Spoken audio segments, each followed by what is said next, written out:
what that means. It's time for the most motivational segment in all of sports. It's also time where we read some viewer mail. For the year 2024, I thought it was going to fall off. I thought email was really going to take off. Turns out email.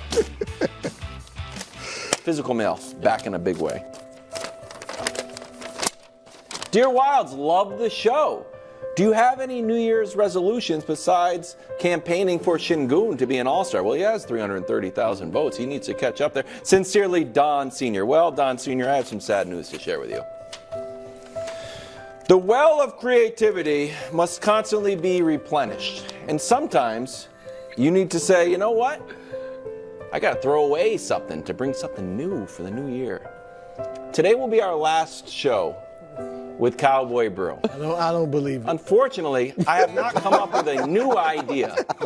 So I asked Dusty to make a sad montage as we say goodbye to Cowboy Brew and leave him as a franchise of 2023. Tune in next week where I will hopefully have an idea equally stupid. Is this because you yelled at everyone about us not doing Photoshops anymore? So because of that, is the they ultimate can't do that I said, you Photoshop? know what? If you're looking for change in the world, you got to start with the man in the mirror. Okay. And no more Brew Photoshop. Well, there might be a Photoshop. I don't believe you. You might not be in a cowboy I don't outfit. believe you. All right. Anyway, here we go. At number 3 on the Bud list, Tua.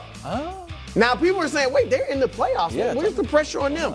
First of all, Tua, congratulations. First Pro Bowl, I think well-deserved. And also first completely healthy season. Yeah. So great work by you. Congratulations on that. But the work is not done, okay? Because you have not been paid yet, my man. The bag is out there.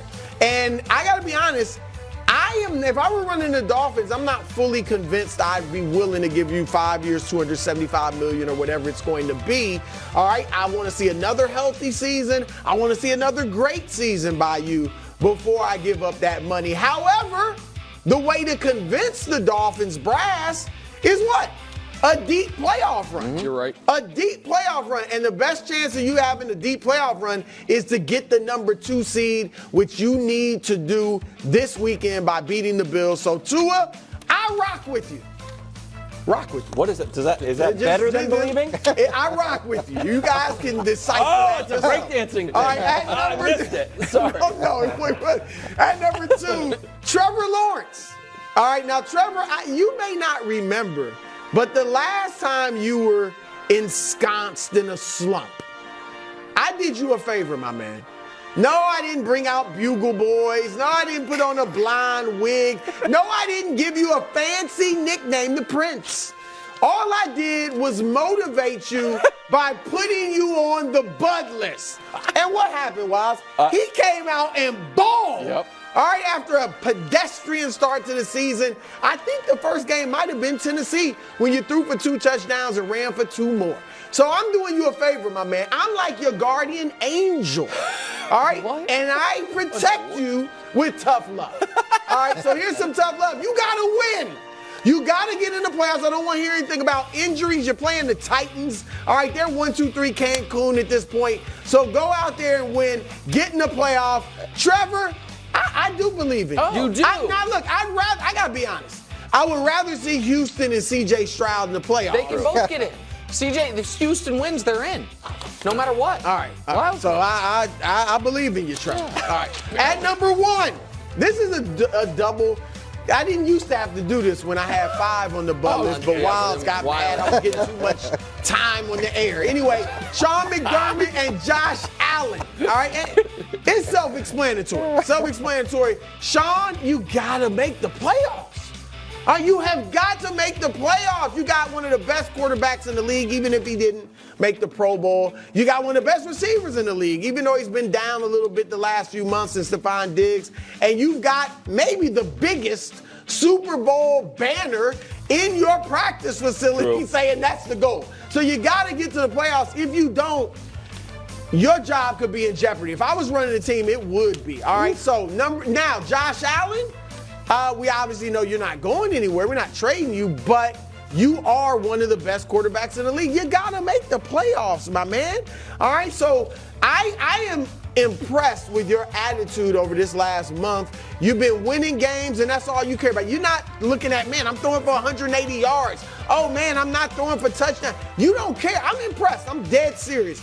You're not forcing the ball to Stephon Diggs. Love it. So just keep the right mindset and do whatever it takes to win. If it calls for 20 passes and that's it, do that. Just play a clean, smart game and get in the playoffs, and then anything can happen. Josh, I do believe in you. Sean, good luck. Oh, Wow. excellent, Bud. Listen. Excellent.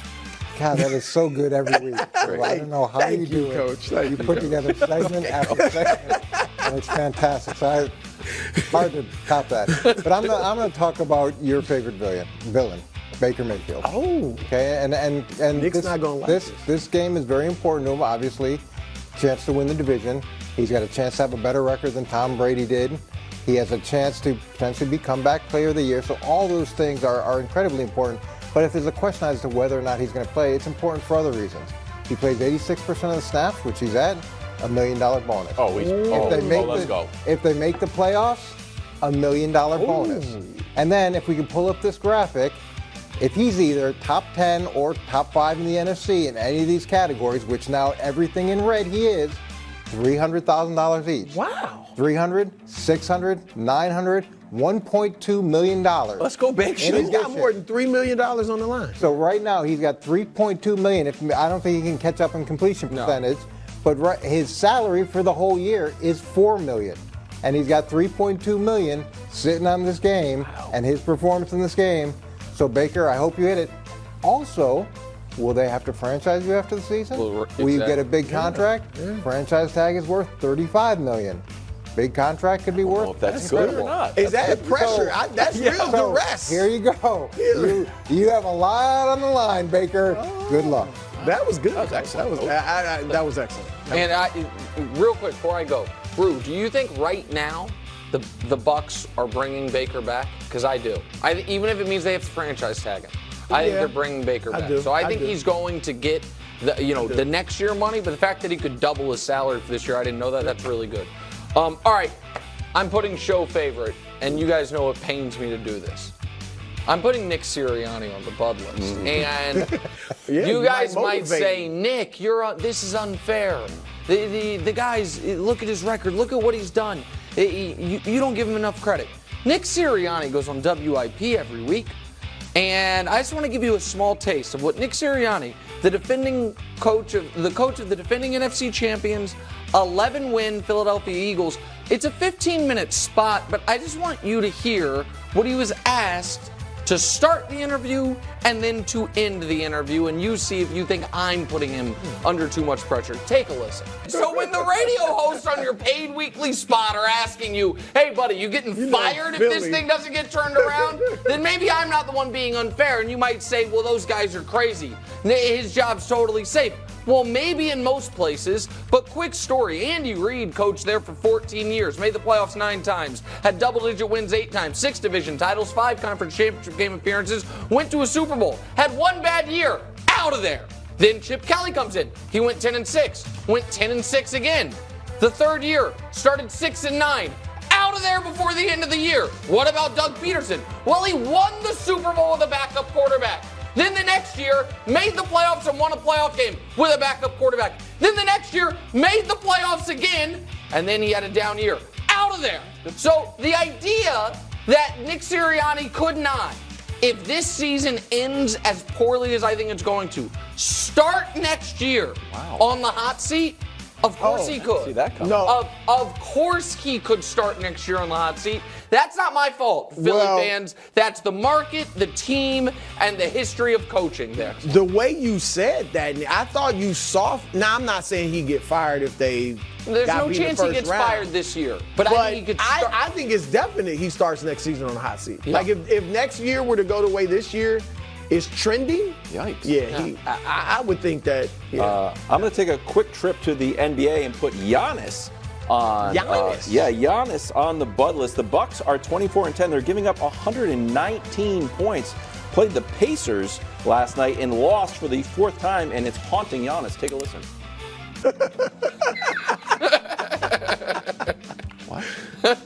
Okay, Bucks ranks. When they won the championship, they had the 5th best offense and the 9th best defense. Nice little balance. Then they went and lost to the Celtics that year. Offense was great. Defense not so great, so you lose to the Celtics. And you're like, that doesn't work. We got too much offense, not enough defense. Let's flip it. Then you get the 15th best offense, the 4th best defense, be a real defensive team. Next thing you know, you lose to the Heat. It's like, all right, we got to be better on offense. Now you put the balance back on this side. You get Dame Lillard. Now you got the 3rd best offense and the 21st ranked defense, and you're getting lit up by the Pacers because you don't play any defense. The Pacers also don't play any defense, but they seem to play more offense than you. So, Brew, the question is massive, even though we have 60 seconds left in the segment.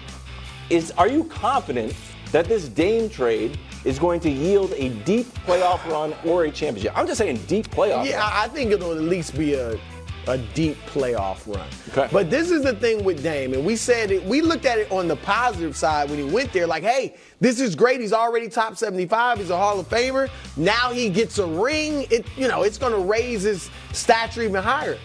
Well, on the flip side, if you go to a team with arguably the best player in the league that's already won a championship, the defense gets horrendous when you're there. We know you weren't a great defender, and you do go out. Even in the second round, I think. You can't go out. I think people will look at Dame as a big part of the reason. Can I ask and it will hurt him just follow up right now, this moment?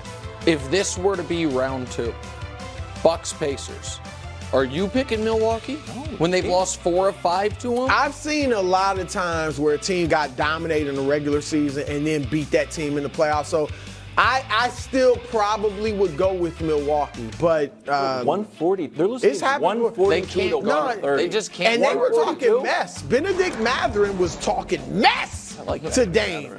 Thanks for watching. Subscribe here to get more from the show and to check out clips from other shows on FS1.